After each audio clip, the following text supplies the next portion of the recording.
অপমান হলো এমন একটা তীর, আপনি যখনই ভুলতে চেষ্টা করবেন অপমান, ততটাই তীরের মতো করে হৃদয়ে আরো বিদ্ধ হয়ে যায়। অপমান সহ্য করা যায় না। অথচ বিশ্বনবী বলে দিয়েছেন, খবরদার অন্যকে অপমান করো না। খায়রুন নাস মান ইয়ানফাউন নাস, সেই তো শ্রেষ্ঠ ব্যক্তি যে অন্যকে উপকার করে, অপমান করে না। অপমান অনেক কষ্ট, একটা তীরের মতো লাগে।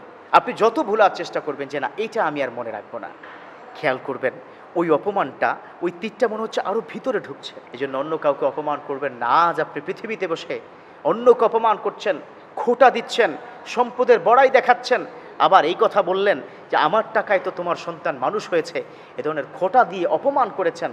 কাল কিয়ামতের ময়দানে আপনি আর যাই হোক জান্নাতে যেতে পারবেন না, কারণ আপনি অন্যকে কষ্ট দিয়েছেন।